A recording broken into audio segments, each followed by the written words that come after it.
grande oportunidade. Falar em oportunidade, recebemos das nossas expectativas mediante a chance. Em meio à grande calamidade que vivemos, pensamos dias após dias se teremos mais uma chance, mais uma oportunidade de alcançar os nossos objetivos, de estabelecer os nossos sonhos, de realizar as nossas vontades. Em cima dessas perspectivas, nós temos uma fé, nós temos uma esperança em Cristo. E muitas perguntas. É em cima disso que eu quero associar um texto que se encontra em Lucas capítulo 13, versículo 6 e 9, que diz, no capítulo 13 do Evangelho de Lucas, assim como no final do capítulo anterior, nitidamente recebemos uma ênfase no ensino sobre a necessidade da conversão.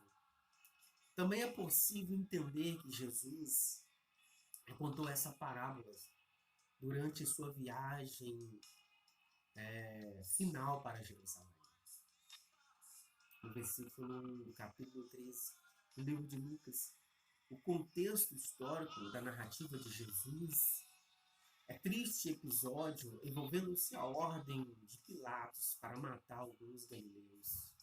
Pelo relato, Lucas, podemos entender que algumas pessoas naturais da Galileia peregrinaram-se até Jerusalém para oferecer-se sacrifícios no templo.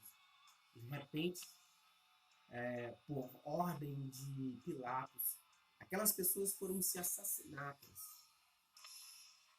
O texto nos informa que, de alguma forma, o sangue daqueles galileus foram misturados com o sangue de seus sacrifícios. Além do que foi registrado por Lucas, nada se sabe sobre o que de fato ocorreu. Por que Pilatos deu essa ordem? O importante sobre esse relato é que, pelas palavras de Jesus, podemos perceber que as pessoas que estavam ao seu redor do Senhor não interpretavam se esse evento, esse ocorrido, como um ato de crueldade por parte de Pilatos. Ao contrário, eles achavam-se que aqueles galileus foram-se vítimas do castigo por conta de seus pecados. Esse tipo de entendimento que relacionava seu sofrimento com o pecado pessoal era comum entre os judeus. Um exemplo disso é a própria história de Jó, onde seus amigos associavam-se o seu sofrimento, o sofrimento de Jó, como um castigo divino por causa dos seus pecados. Porém, Jesus reprovou completamente esse conceito ao afirmar que aqueles galileus mortos em Jerusalém não eram necessariamente maiores pecadores que os demais galileus. Enfaticamente adverte Jesus os seus ouvintes. Ele diz no versículo 3 do capítulo 13 de Lucas: mas a menos que se convertam, todos vocês igualmente perecerão. Devemos lembrar que existe preconceito entre judeus de Jerusalém e os galileus.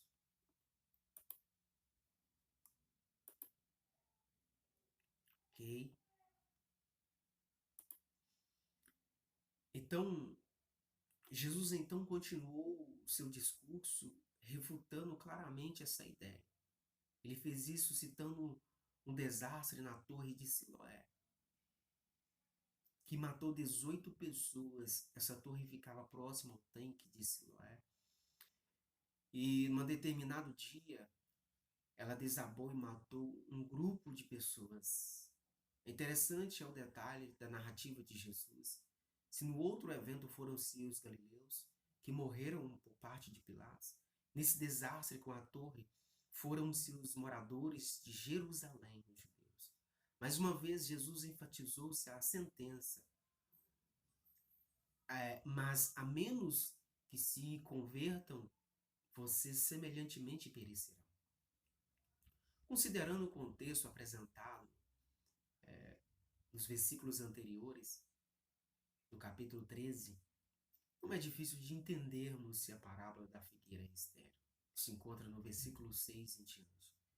Jesus contou nessa parábola que um homem tinha uma figueira plantada em sua vinha. E quando foi procurar fruto nessa figueira, ele não a encontrou.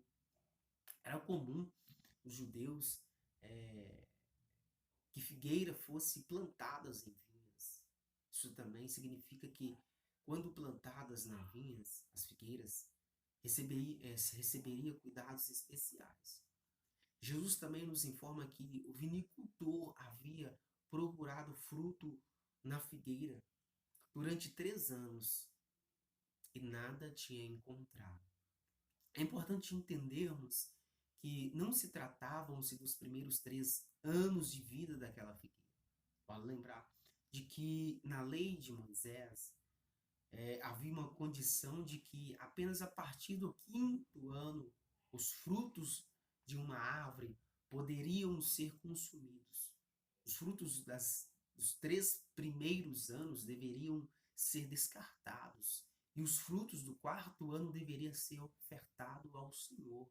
Isso está em Levítico capítulo 19, versículo 23 em diante.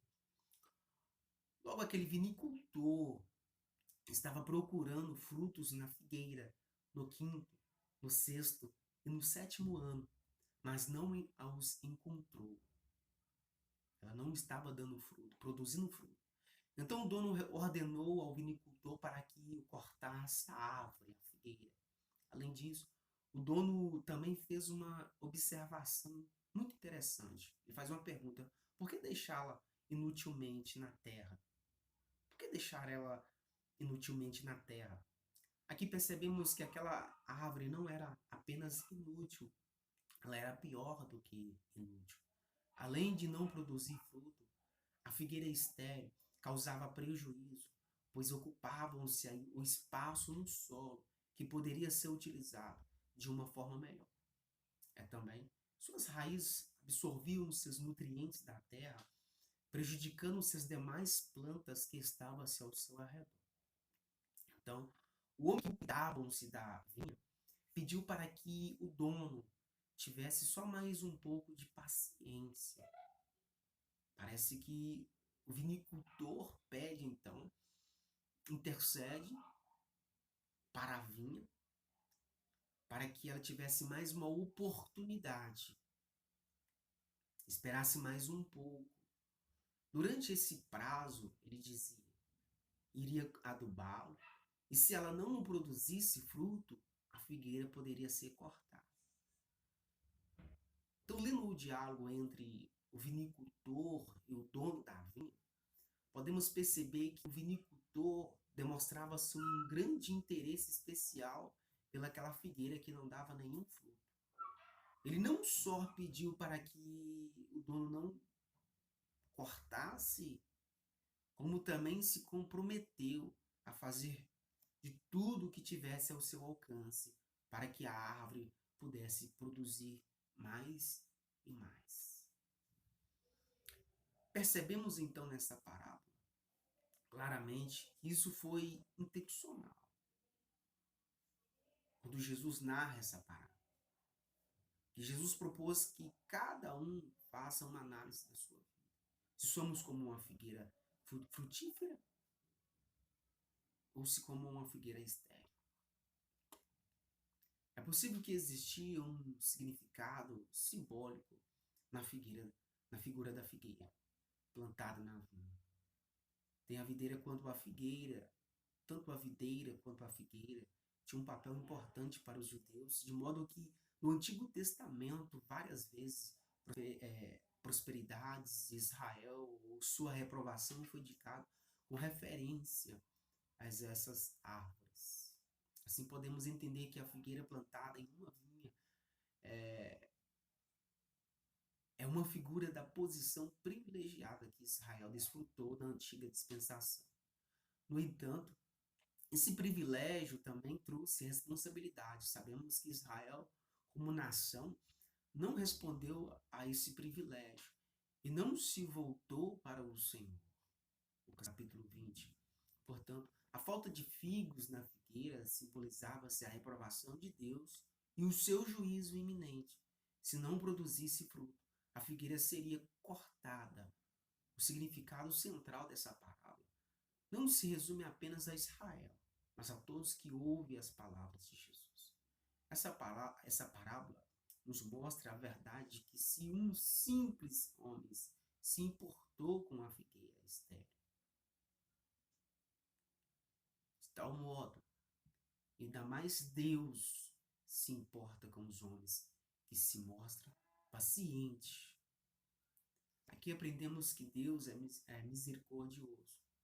Mas chegará um tempo em que o dia do juízo virá. Hoje somos homens, estamos vendo-se num tempo de oportunidades.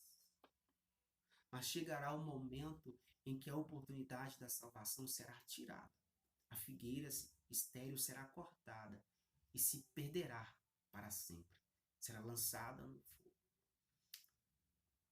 Assim, o ensino principal é o mesmo ensino expresso na Epístola aos Hebreus, quando seu autor escreveu que se toda transgressão é desobediência, recebeu justa retribuição.